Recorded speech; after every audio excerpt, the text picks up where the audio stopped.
Bueno, bienvenidos entonces a este segundo programa que va a comenzar con las conclusiones del programa anterior, que vamos a desarrollar brevemente para entrar ya en el tema.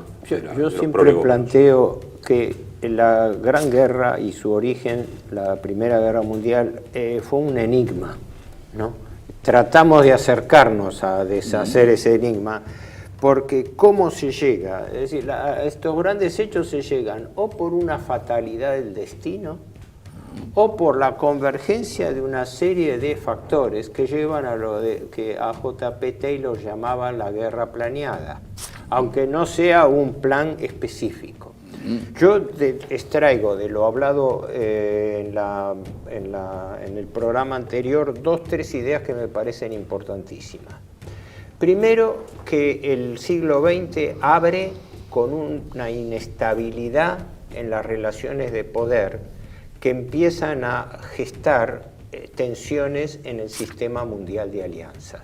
Es decir, arrancamos un siglo XX con una serie de compromisos entre los grandes estados, entre las grandes potencias, que creaban toda una relación, toda una red de compromisos bastante complicada.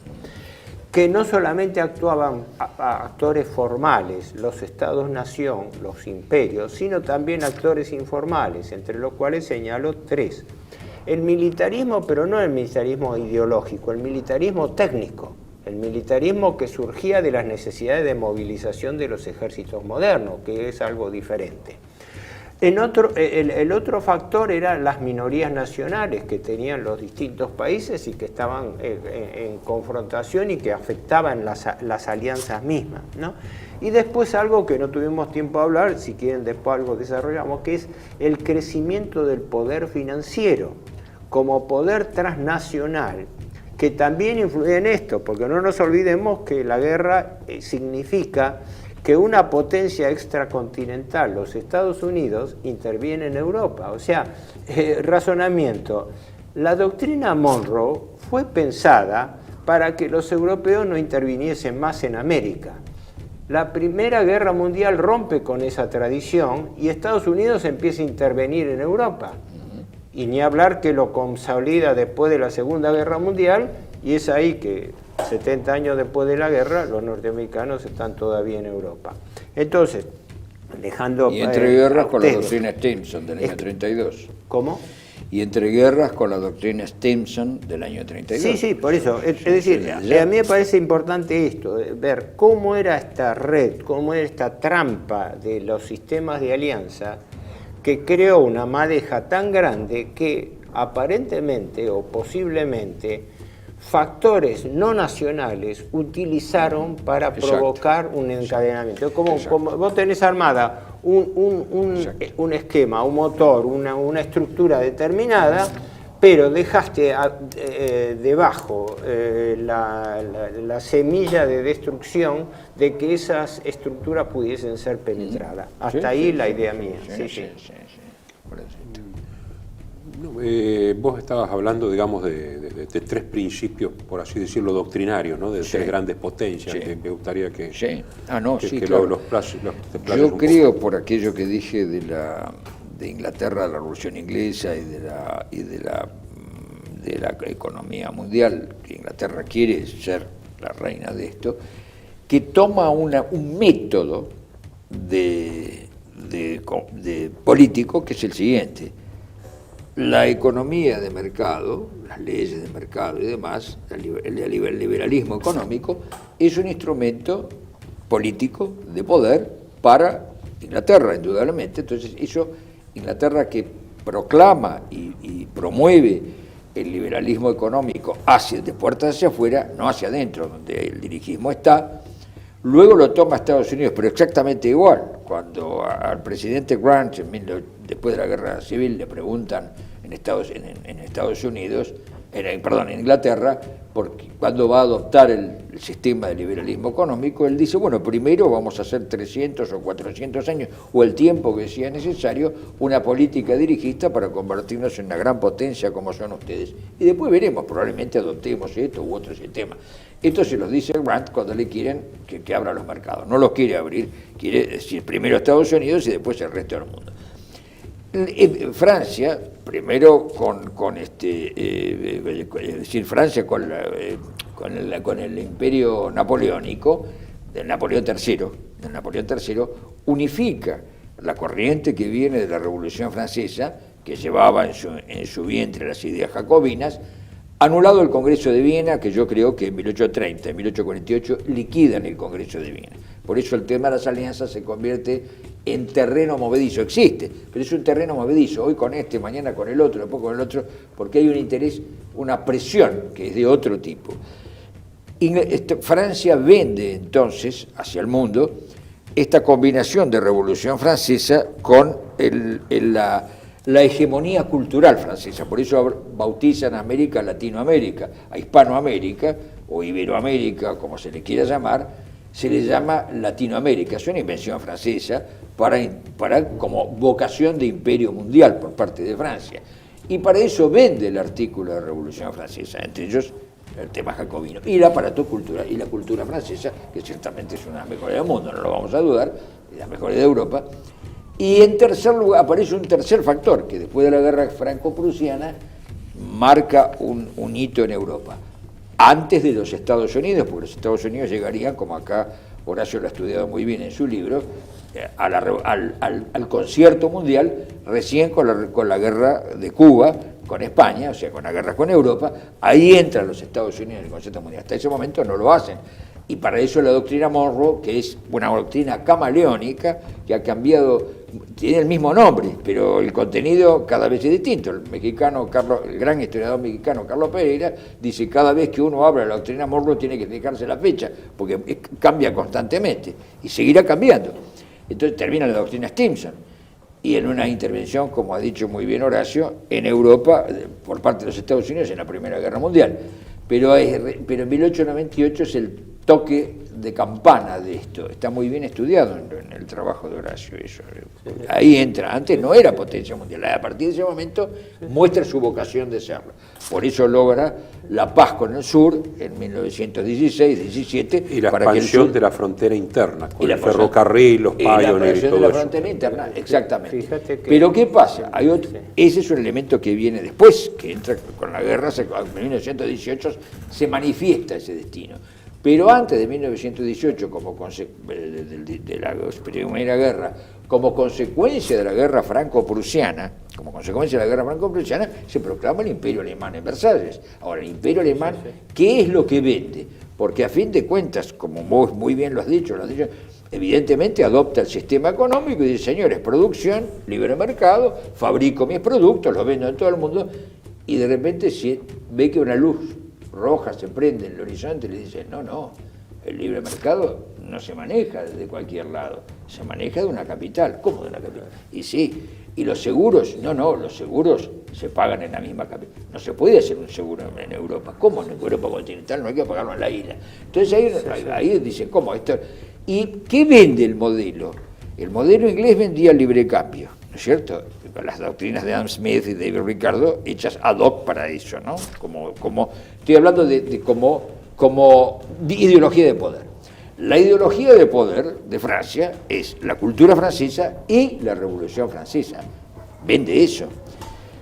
Entonces un militar que va a estudiar a Inglaterra vuelve con el libre cambio incorporado. Un militar que va a estudiar a Saint-Cyr vuelve incorporado a la Revolución Francesa. Pero un militar que iba a estudiar a Hannover o a Berlín, ¿con qué volvía? Y los alemanes vendieron lo único que podían vender, el patriotismo. Con la diferencia de que el patriotismo, si yo voy a estudiar una escuela, donde sea, en cualquier lugar del mundo, a una escuela militar, no teniendo la mía, la que por tradición me corresponde, que era la española, que quedó abolida, primero en 1804 con Trafalgar y luego definitivamente en 1898 con la pérdida de Filipinas y Cuba. No existe más, queda en el pasado, sí, por supuesto, de los tercios españoles no están.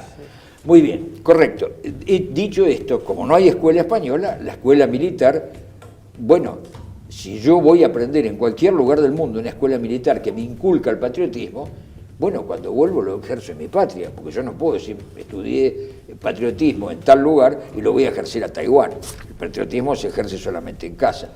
Y este elemento creo que es fundamental para entenderlo, porque es el que enfrenta nuevas alianzas no visibles. Están las alianzas visibles entre los estados, como viven así, y alianzas no visibles que operan en el mundo, bueno, evidentemente a partir de la Revolución Francesa. Me hago una pregunta, podemos buscar la antecedentes. siguiente. ¿Quiénes eran esos actores no formales?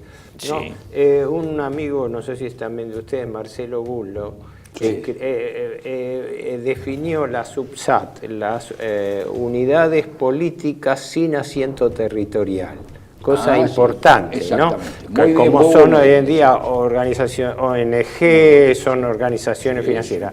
Y yo siempre señalo, porque eso sí lo tengo bastante estudiado, la irrupción del capital financiero como un factor universal y subyacente que penetraba todas las estructuras de poder, porque cuando uno profundiza, encuentra lo siguiente: Europa estaba trabada en un sistema internacional de alianzas, bueno, malo todo, pero que se explicaba. Estados Unidos era un estado totalmente ajeno a las cuestiones europeas, aparentemente. Pero mientras eso ocurría, Estados Unidos estaba creciendo como superpotencia y nadie en Europa podía imaginar que pocos años después los norteamericanos estaban desembarcando con un ejército expedicionario para manejar los destinos de Europa.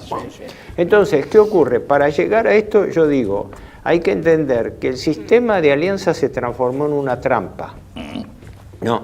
Y que dentro de esa trampa jugaron factores de actores formales, los estados, y de actores informales. Exactamente. Respecto de lo que vos decís, entre el fin de la Guerra de Secesión y 1898, la producción de trigo en Estados Unidos aumentó 256%, la de maíz 223%, la de azúcar refinado 460%, la de carbón 800%, la de acero 523%, el kilometraje de línea férrea 567%, la producción de barriles de petróleo pasó de 3 a 5 millones, la fundición de acero de 20.000 toneladas a 9 millones. Sí, claro. En 1904 los ingleses veían con asombro que 14 acorazados y 13 cruceros eran construidos simultáneamente en astilleros norteamericanos. Entonces ellos esperaron. La tesis de Maha, vos fíjate, no es casualidad que la tesis de Maha la haya hecho un almirante norteamericano, que percibió la importancia de poder... Mandado a traducir por el Kaiser y por el emperador japonés, inmediatamente, y que cada capitán tuviera el libro La influencia del poder naval. Porque acá hay un problema subyacente, ahora te dejo hablar, que es el famoso tema de qui bono. Es decir, cuando se produce un hecho, uno de los elementos es a quién beneficia o con quién. Porque resulta que se llega a una guerra mundial sin que nadie tuviera planteado un objetivo concreto. Una guerra que estalló a nivel mundial sin reclamos territoriales, como producto de un encadenamiento de compromisos de guerra que tenían su explicación en rivalidades, pero ninguno de ellos era un detonante inmediato. Ejemplo, Francia pretendía la llamada revancha de Esquite, la retoma de Alsacia y Lorena, pero no podía hacerlo per se. Inglaterra veía la rivalidad Alemania creciente. Ahí subyace la idea de una guerra. Lorena, ni tampoco quería plebiscito. El problema es que se oponía también a plebiscito. ¿A qué? Sí, el Kaiser, que era pacifista, como estamos todos de acuerdo, como el zar y como Francisco José, que eran los tres grandes pacifistas de Europa, era Francisco José, el Kaiser y el zar. Últimamente reivindicada la figura del Kaiser en el sentido de que evitó el conflicto durante todo lo que pudo. Por eso digo, fue una paradoja. Lo que pasa que curiosamente propuso, entre las otras cosas, creo que Bretman Holdek, era el canciller, propuso, Muy bien, llamen a un plebiscito ¿cómo se llama? En Alsacia y Lorena. Probablemente Alsacia hubiera sido alemana y Lorena francesa, pero se acababa el bueno, pero se te agravaba el conflicto. Por eso, no había un detonante, digamos, de reclamo que motivase. Por eso la importancia de que el atentado de Sarajevo fue un hecho que vino penetrado no a través de instituciones formales, sino a través de una sociedad secreta, porque la famosa sociedad secreta La Mano Negra, al final se ignora quién era el que verdaderamente hacía. Porque el famoso... a esto conectarle, hay otra cosa que conectarle, la desaparición de documentos sobre Primera Guerra. Es decir, los que han hecho la investigación minuciosa de Primera Guerra se han encontrado que los documentos clasificados estaban clasificados, porque no fue un caos como la segunda, quedaron clasificados y falta el número 24B, el 37BC, faltan documentos, eso lo dice Alfred Ferrelus, entre otros historiadores serios y devotos de la verdad, porque no todos son devotos de la verdad, sino que mueven algún interés o reciben algún sobre de algún lado, pero cuando el investigador es libre tiene que investigar todo, es decir, estamos obligados, uno que investiga está obligado a investigar todo, después saca las conclusiones. Bueno, acá el problema es que determinados documentos han desaparecido, y son documentos que evidentemente complican la situación. Decís, documentos sobre el origen de la guerra. Claro, sí, de pactos que evidentemente forzados. Es decir, todos sabemos que la declaración de guerra del zar, ¿no es cierto?, fue una cosa absolutamente forzada, y que la situación de Rusia, ya lo trataremos en su momento, estaba sobre pies de barro, como vos muy bien decís, creo que fue el conde Witte, que fue uno de los primeros ministros, el conde Witte, el primer ministro, dijo, esto así no, esto puede, probablemente Rusia salga mal, o porque pierda la guerra, o porque le pase algo peor que la pérdida de la guerra, que puede ser una revolución. Lo vieron.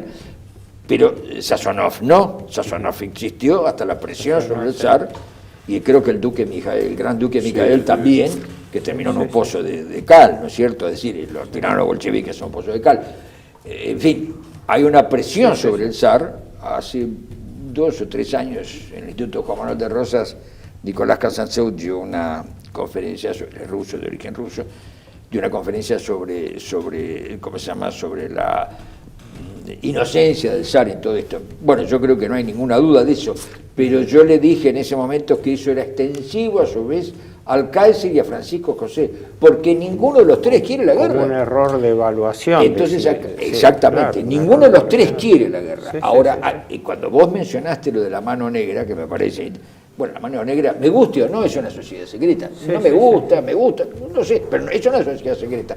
Entonces aparecen poderes, ¿no es cierto?, lo que Emanuel Malinsky llama la guerra oculta, es decir, aparecen poderes que no se manifiestan, que están, pero no quieren manifestarse por un motivo de ellos, no sé, pero no quieren, porque ahora creo que vamos a un corte. Yo digo, siempre se dice, no sé quién fue el autor de la tesis, porque hasta Álvarez, el historiador argentino, la aplicó a nuestro país, ¿no?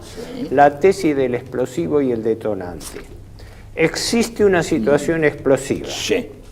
Pero alguien dentro de esa situación, en economía se sabe perfectamente eso, ¿no? Como una situación explosiva, pero hay un factor detonante, una escapada del dólar. Sí, la teoría de los juegos es la variable independiente que te altera todo. Y ese hecho detonante fue Sarajevo, que bueno, en la segunda parte, en el segundo bloque lo ya lo vamos a tratar. Bueno, vamos a hacer un cortecito y ya volvemos.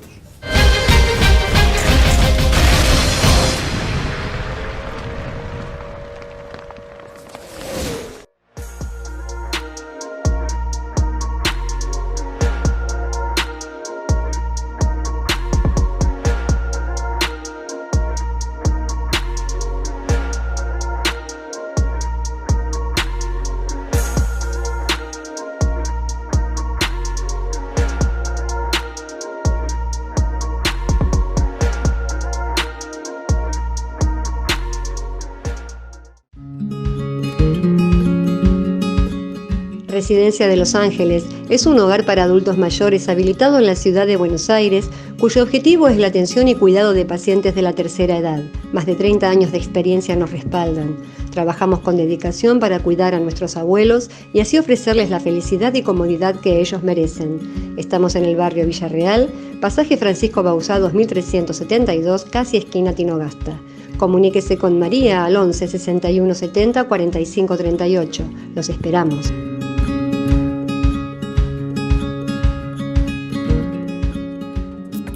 Bienvenidos a CEPA, Centro de Estudios del Pensamiento Americano. Nuevo sitio web de cursos de formación en política, filosofía, historia, literatura, geopolítica, religión, psicología y más. Cursos de formación que reflejan el verdadero pensamiento americano. Lo invitamos a elegir el curso de su agrado ingresando en www.cepa.la.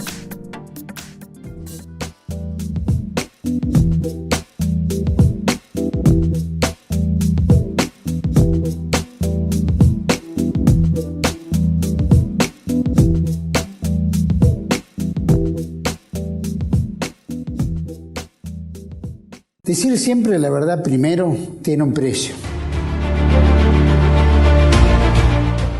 Pero todos los días, en cada programa, en cada reportaje, en cada esclarecimiento, descubrimos que decir la verdad vale la pena. Decir siempre la verdad tiene un precio. Pero cada vez que recibimos tu apoyo, entendemos que seguir luchando vale la pena. Dependemos de tu ayuda. TLB1. Toda la verdad primero.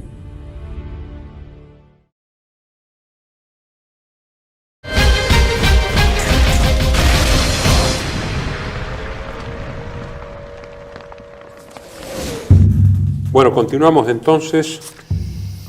Indudablemente, respecto de lo que se decía, de lo que Carl Schmitt llama muy bien poderes indirectos, ¿no? Es decir, los que usufructúan todos los beneficios del poder y minimizan los costos, los que no se ven.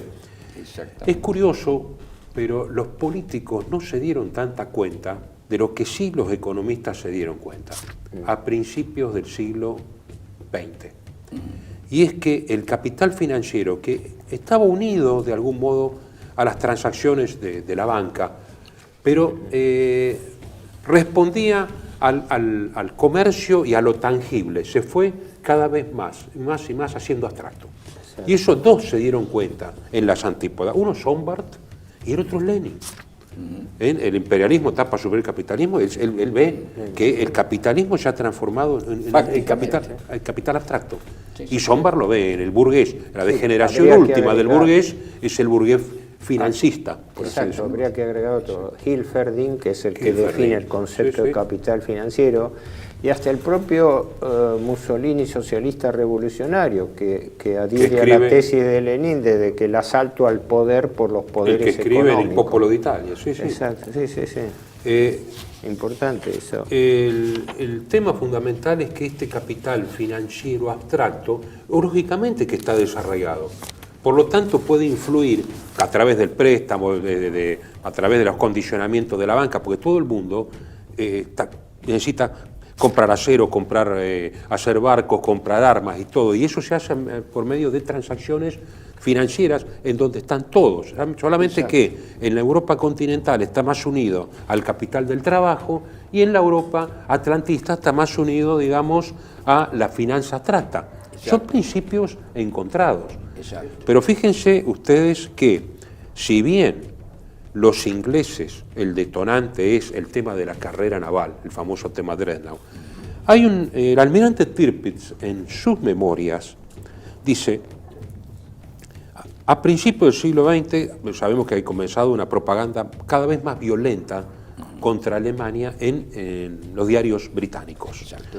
Pero Tirpitz reconoce, dice, la nueva situación creada por el crecimiento extraordinario de nuestro comercio marítimo y su presencia en el mercado mundial había suscitado en Inglaterra aversión hacia Alemania en 1895, largo tiempo antes que decidiéramos verdaderamente comenzar a construir nuestra flota de guerra. Quiere decir que ya los ingleses estaban viendo el tema del comercio.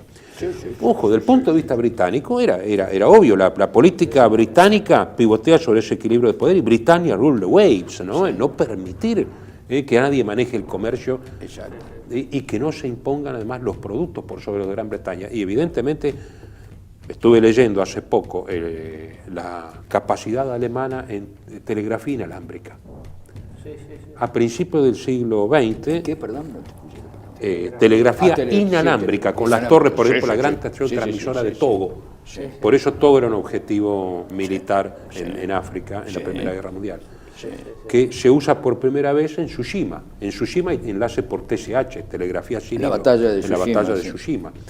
Es decir, hay unos avances tecnológicos, tienen acorazados menos blindados y menos artillados que los ingleses, pero la munición es infinitamente mejor, cosas que se prueban en Jutlandia.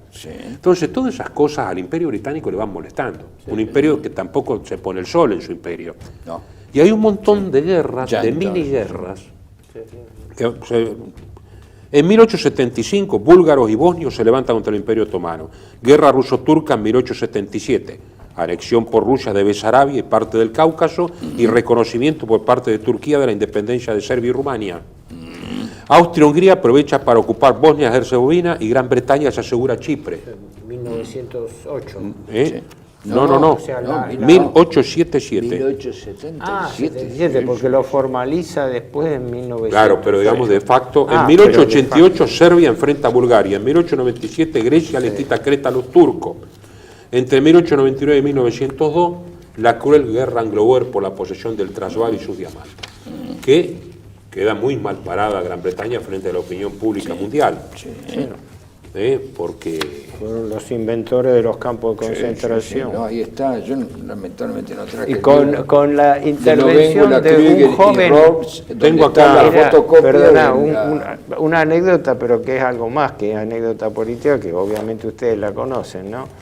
Lord Kitchener fue el responsable de la creación. Kitchener fue responsable de la creación de los campos de concentración para la población civil. Pero era la población civil compuesta por mujeres, niños y ancianos, porque a los prisioneros de guerra o los mataban, como era bastante común, o los trasladaban a otros territorios. Tengo acá los datos de un libro extraordinario que es de un historiador de izquierda inglés. White Man's Dreams, Black Man's Blood, African Labor and British Expansionism in Southern Africa. O sea, sueños de hombres blancos, sangre de hombres negros. 30.000 granjas destruidas, 52 campos de concentración para mujeres, niños y ancianos blancos, o sea, boers, más 89 para negros, con 110.000 detenidos. Porque llevaban a los sirvientes negros de los boers, los llevaban también a otros. Claro, de los concentrados 80.000 eran nativos no combatientes. Después de la guerra oficialmente se determinó 27.927 mujeres, hombres y niños fallecidos en los campos. 26.521 mujeres y niños, de ellos 22.000 tenían menos de 16 años. Y de 1.676 hombres, 1.421 eran ancianos. La tasa de mortalidad era el 344 por 1.000 en 1901. Yo lo que decía como anécdota es en el libro de Rose, el libro de Rose, Lovéngula y Krüger, está la fotocopia del tamaño de esta hojita de la ficha de la captura recomendada de Churchill como exacto, porque en ese momento eso quería decir que Churchill era un 1898. Un joven oficial que no fue combatiente, sino que fue ahí, no sé si como boletinero, como periodista, como jefe, como Estado corresponsal mayor, de guerra de la Marina. Como corresponsal de guerra y todo. Y fue uno de los que, se dice, apoyó esta idea de Lord Kitchener con respecto al uso de campos de concentración sobre población civil, que en ese momento no se había registrado. Había unos concentracionarios que decían los españoles cuando fue General Weyler, Arias el carnicero, un hombre que en Cuba se comportó muy mal, pero nada que ver con esto, eran campos, digamos, de retención, pero fue en 1898, prácticamente ahí, ¿no? Así que claro, Tenemos una serie de conflictos. Si más me chicos. permitís, un poco volviendo al tema del rol del capital financiero y cómo, porque uno dice capital financiero, lo ve en forma genérica. En dos palabras, en Estados Unidos se desarrolló un capitalismo que fue tomando otra forma de organización a raíz de del predominio de los banqueros sobre los industriales. Esto es un proceso estudiado, reconocido y afianzado. Sí. De eso se alimenta el sistema anónimo de la economía moderna, porque Sí. hoy en día vivimos en esto que empezó en Estados Unidos, es decir, los banqueros empiezan a tomar predominio porque ellos a través de la bolsa son los que colocan los empréstitos y las acciones de las empresas que estaban en crecimiento, ¿no? Como los ferrocarriles norteamericanos, la industria del acero, del petróleo, etcétera. Se transforman en los intermediarios porque ellos eran los que conseguían los capitales, sea por acciones, por suscripción de acciones en la bolsa, o sea por préstamos, ¿no? Esto es importante, esto lo señalan algunos historiadores tradicionales, mucho de eso lo decía un historiador norteamericano tradicional, McNall Burns, un clásico, un clásico McNall dentro de Burns, estas cosas, donde señalaba cómo se fue avanzando el capital financiero sobre el control de las empresas. Sí. Pero a su vez, estos capitales financieros... Perdóname, por eso dije yo antes, Sí. la economía manejando la política, luego la finanza manejando la economía y por carácter transitivo la Es política. claro, por ejemplo, sin eso no y se eso entiende fue un gestado fenómeno... a principios del siglo XIX. Claro, sin eso no se entiende... Coagula un siglo después, coagula. Sí. Pero en realidad el principio es promovido entre 1800 y 1815. Sin eso no se puede entender, por ejemplo, cómo la poderosísima banca Rothschild interviene en la finanza norteamericana a través de distintos personeros, desde Belmont y otros hasta los Warburg, etcétera, Exacto. porque resulta que todas estas bancas interrelacionadas vinculaban capitales europeos que se invertían en el desarrollo norteamericano, Claro. porque en ese momento la fuente de capitales era Europa, después de la guerra de secesión Por eso, que dejó a ver, ¿qué destruida. opinás de esto que voy a decir yo, no siendo economista, por supuesto, por sentido común? No, es una... Si alguien pergeña una cosa así, evidentemente hace un per saltum, porque si yo manejo la economía y tengo el mercado, digo, tengo abierto el mercado, manejo mis barcos, tengo mi flota mercante, pero si yo eso se lo condiciono económicamente, pasa a relativizarse esa flota porque ya no pertenece a Inglaterra, sino a un capital que puede estar en otro lado. Por eso dije la volatilidad de las alianzas. Yo hago una alianza. Porque no hago nos una alianza y olvidemos digo, que bueno, las guerras ponemos los hay- barcos, llevamos las cosas. Y de repente el capital que estaba puesto en estos barcos deja de estar en Inglaterra o en Estados Unidos, donde vos quieras, y se traslada a otro lado, al país enemigo por ahí. Entonces se sacó todo el comercio exterior, que vos lo estás haciendo y tus barcos están trabajando para otro. Bueno, creo que ahora lo vemos con Estados Unidos y China, pero bueno, eso...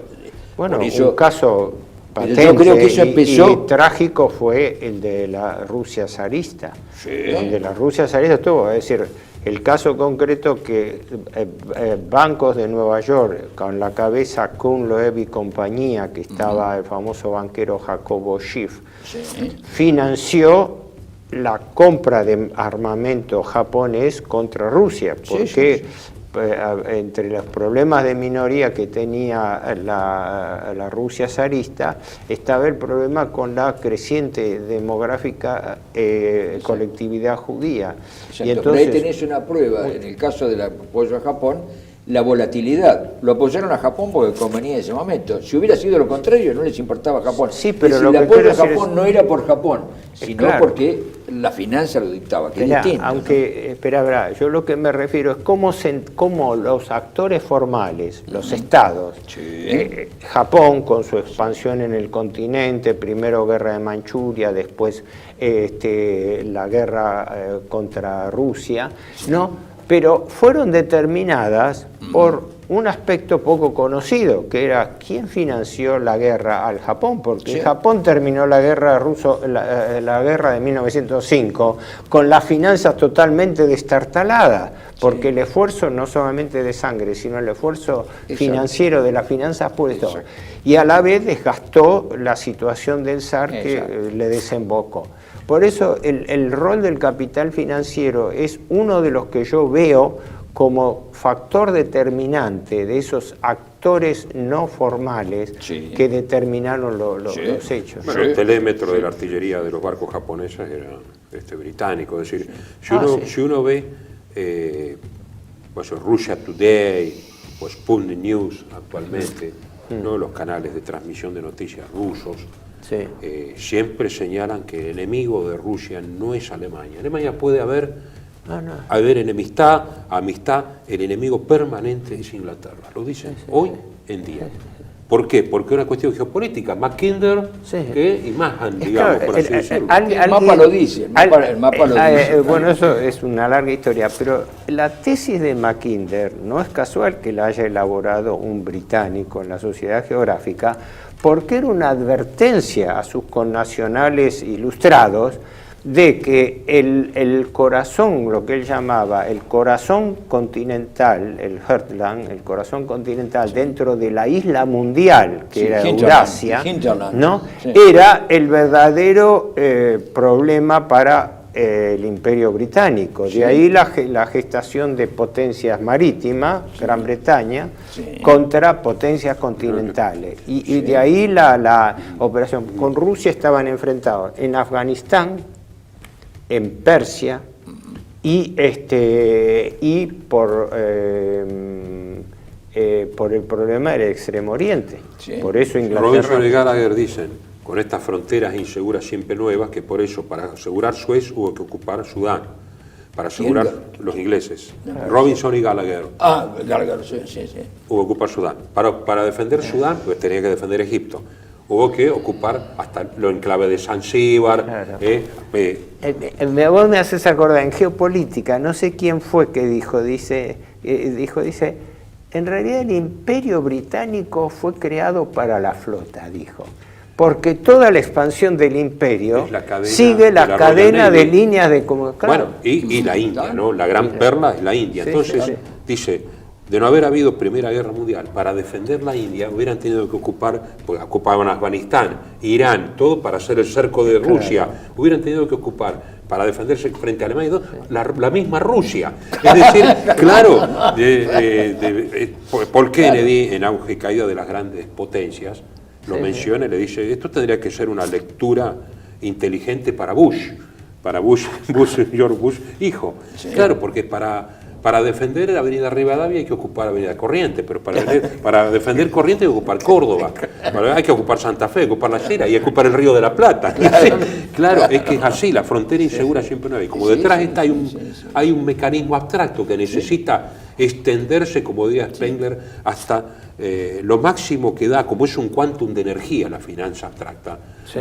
Mientras haya una forma de pensamiento se tiene que extender, puede hecho andar como un golem. Exactamente, y por eso vos fíjate que se crea, es ese principio el que crea las falsas fronteras, son fronteras ficticias, que vos sabés que poner una frontera en un lugar que no corresponde es sembrar un conflicto que lo tenés frenado y después cuando lo querés lo activás. Es decir, cuando vos mirás las fronteras de los países árabes posteriores a la Primera Guerra Mundial, algunas están trazadas con una regla.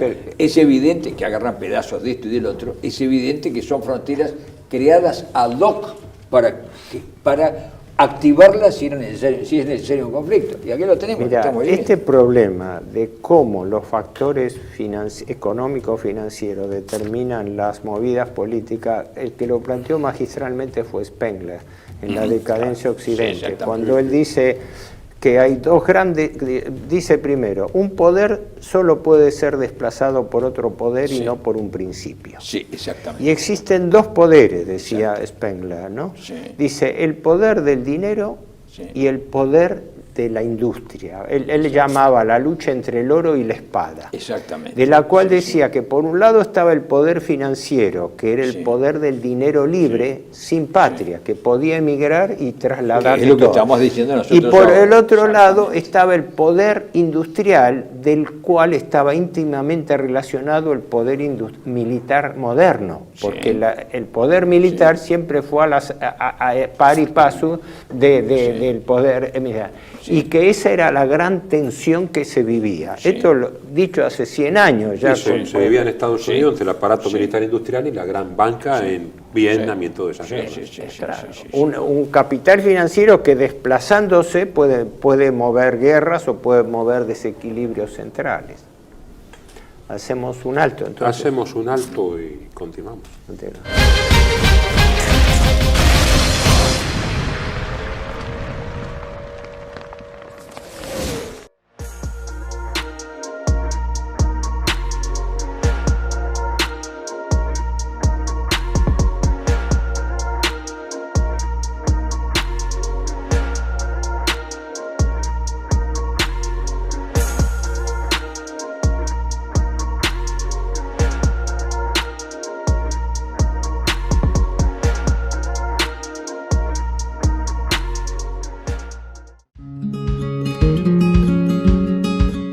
Residencia de Los Ángeles es un hogar para adultos mayores habilitado en la ciudad de Buenos Aires, cuyo objetivo es la atención y cuidado de pacientes de la tercera edad.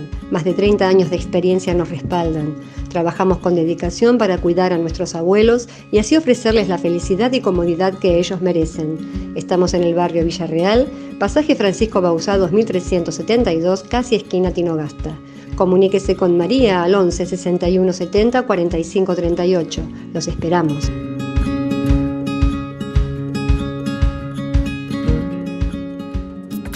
Bienvenidos a CEPA, Centro de Estudios del Pensamiento Americano. Nuevo sitio web de cursos de formación en política, filosofía, historia, literatura, geopolítica, religión, psicología y más. Cursos de formación que reflejan el verdadero pensamiento americano. Lo invitamos a elegir el curso de su agrado ingresando en www.cepa.la.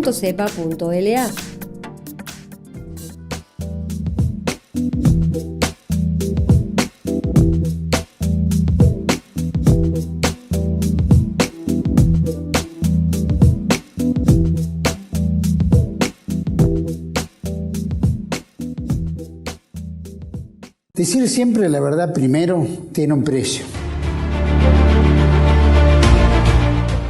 Pero todos los días, en cada programa, en cada reportaje, en cada esclarecimiento, descubrimos que decir la verdad vale la pena. Decir siempre la verdad tiene un precio. Pero cada vez que recibimos tu apoyo, entendemos que seguir luchando vale la pena. Dependemos de tu ayuda. TLB1. Toda la verdad primero.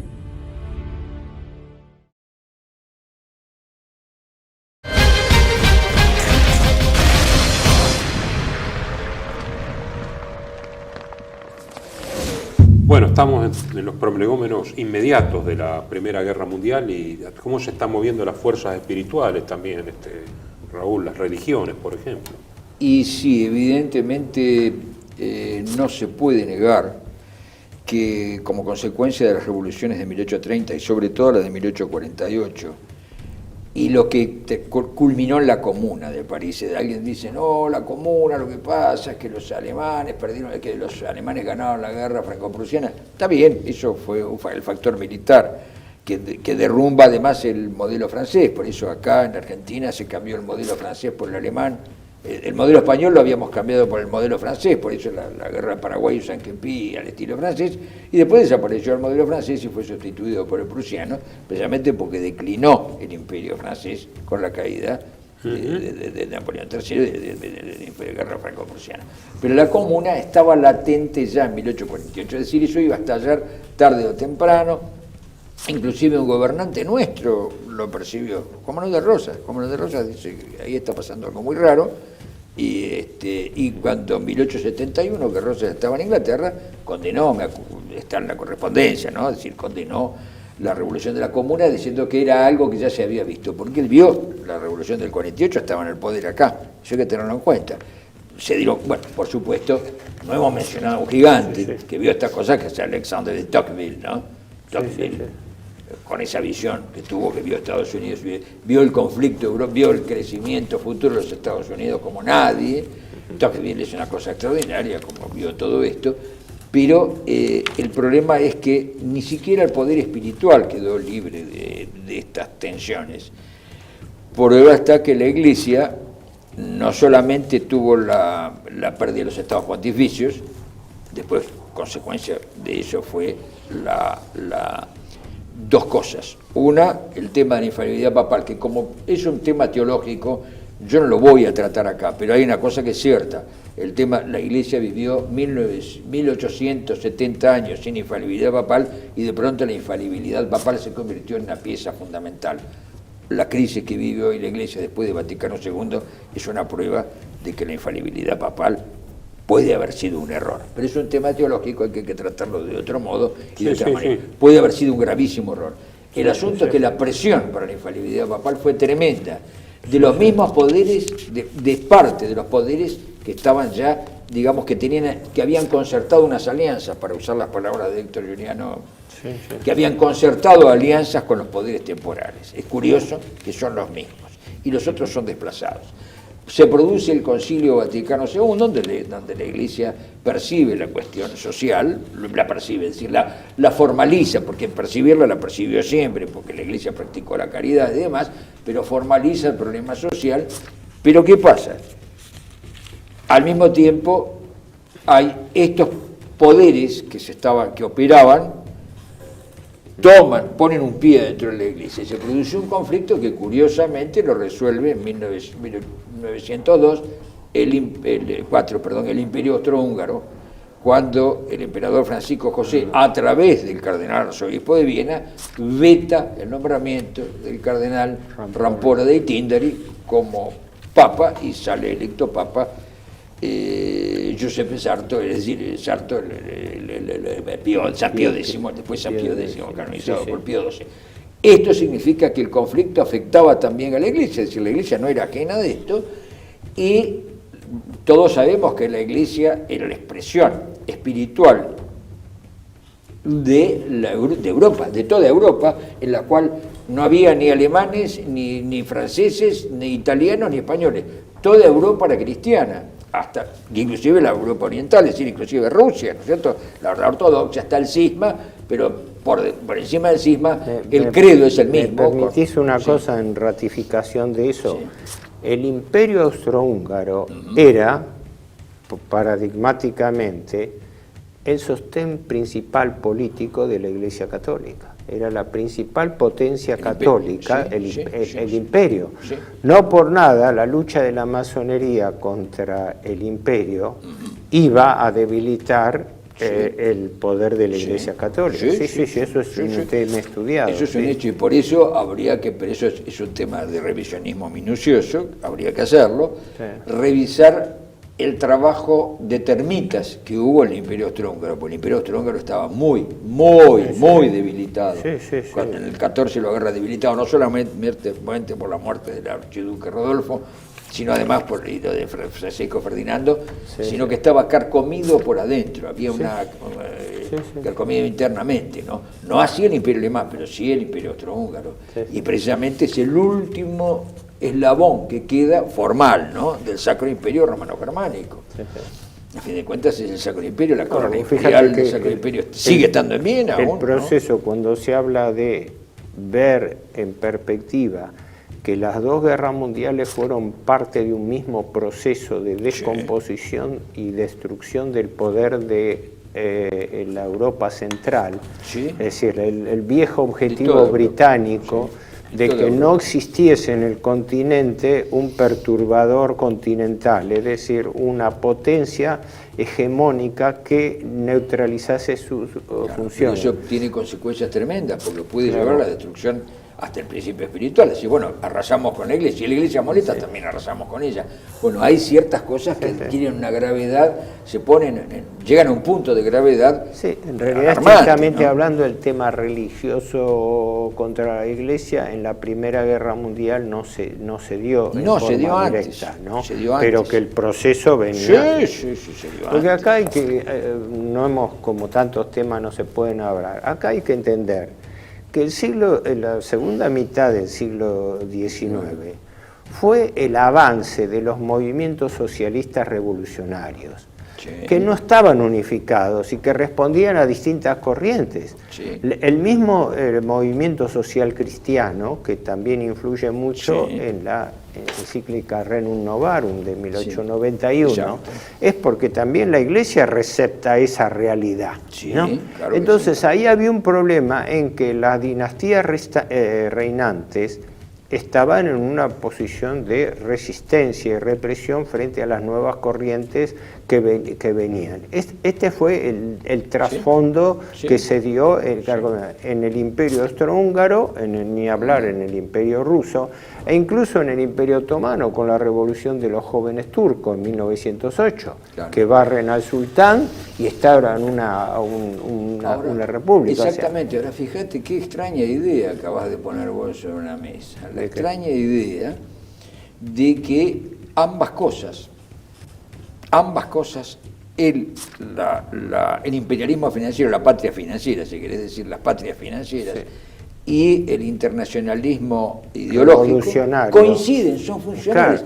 Aparecen opuestos, a eso pero voy, son por eso yo funcionales. insistía tanto en los actores es como un guante, tiene la forma informales, no estatales, donde yo me preguntaba, porque dentro de este enigma de cómo se llega a la guerra, ¿qué factores internacionales jugaron? Por un lado, el movimiento ideológico social comunista que venía progresando. Pero por otro lado, el superpoder financiero que venía manejando esto. Por eso vuelvo a Spengler, que es uno de mis favoritos en eso, cuando él imputaba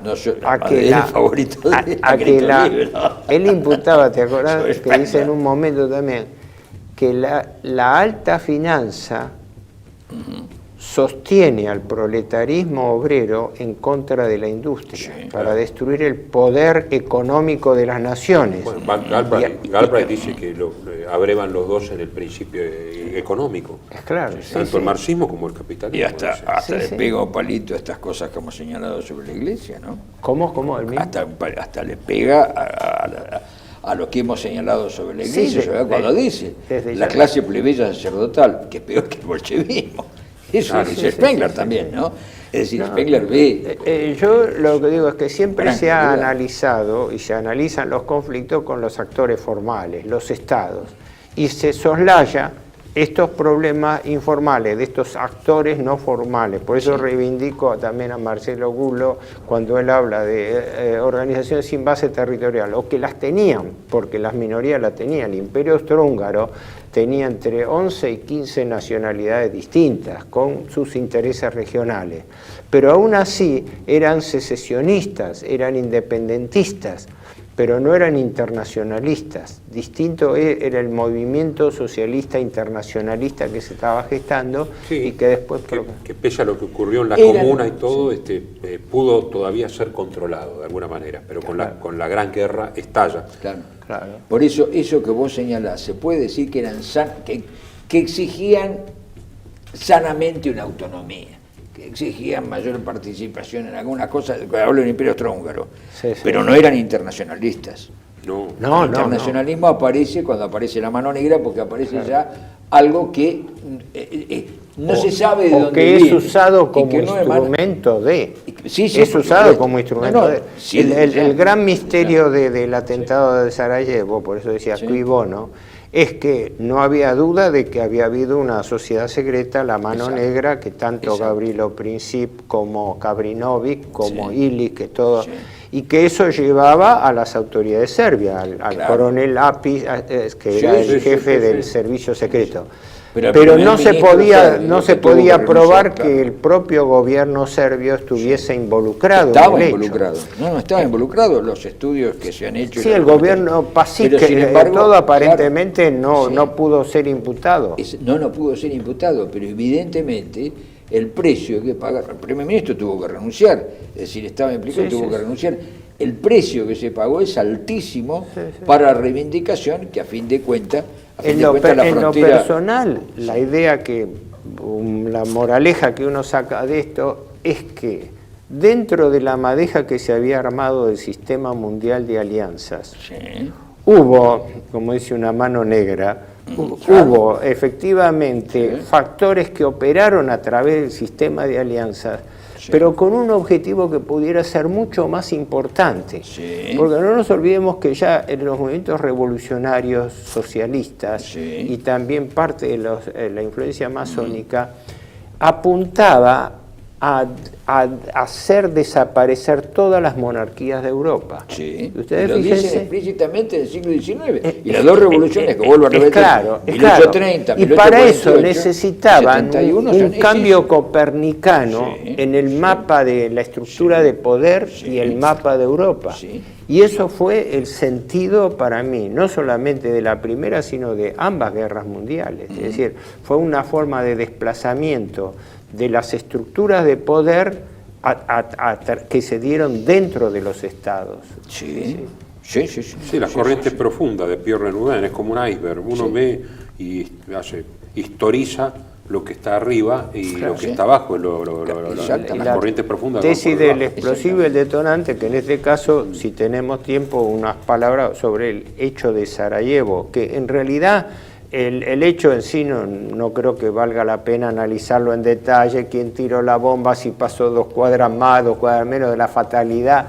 Pero, estaba anunciado por el servicio secreto austrohúngaro de que no vaya ahí a ese lugar. No había, entonces era un mayor serbio, Tankovic de apellido, fue el que le suministró las armas, los revólveres y la bomba al grupo de complotados, que era una decena.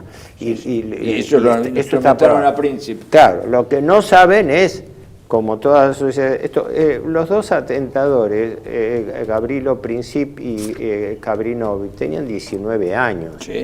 El mentor ideológico, Illich, tenía 23 años. Exacto. Era obvio que no eran autoridades como mentores intelectuales, que fueron utilizados.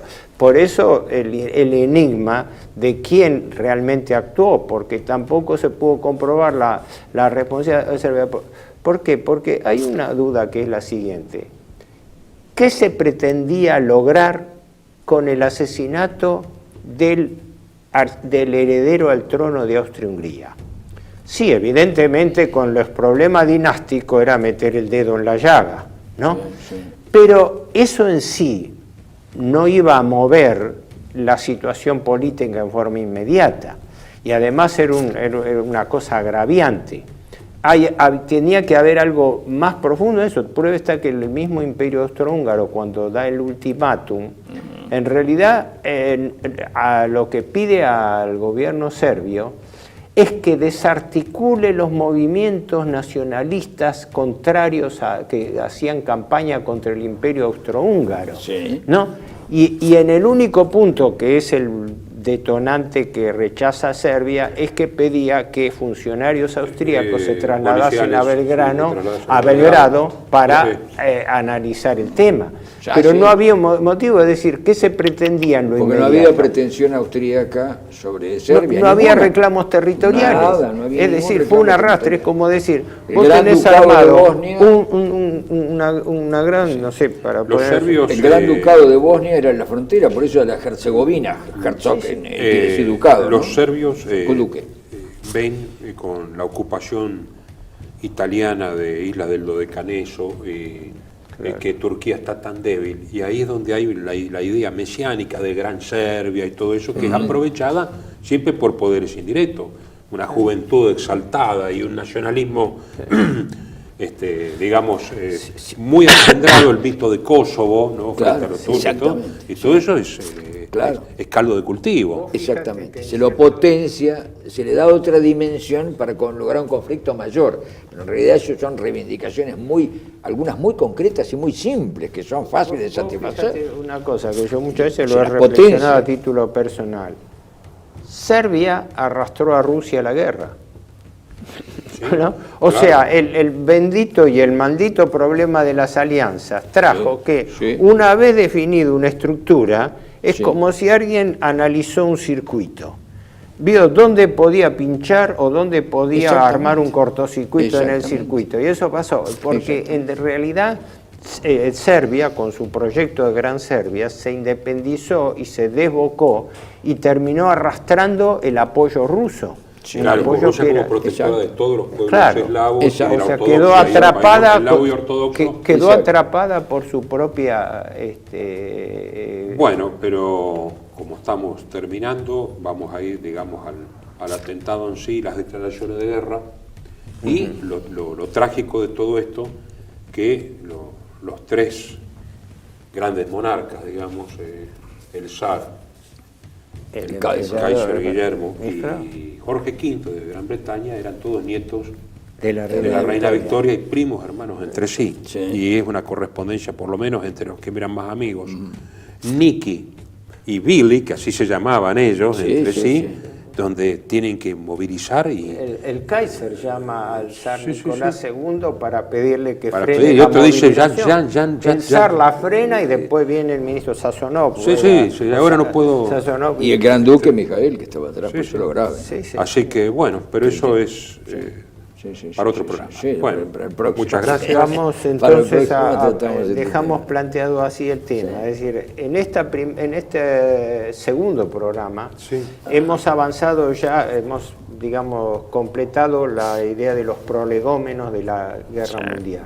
Entonces, en el próximo vamos a atacar este tema, el tema del desencadenamiento de la guerra Y las el primeras, desarrollo del las conflicto. primeras fases de la guerra. Claro, Las vamos a tener que dedicarle Esperemos un tiempo. cumplir con el objetivo porque es un desafío muy grande también para Sí, nosotros. sí, Muy porque bien. tiene muchas aristas, como el problema de esto es que tiene muchas aristas, porque está, bueno, la arista espiritual, que a mí me parece muy Además, importante, creo que la política, Nunca en nuestro la del país poder, se intentó la económica. No, la verdad análisis que estamos por eso haciendo todas. nosotros, así es que un desafío. Así que, un bueno, desafío muy grande. nos vemos en el próximo programa.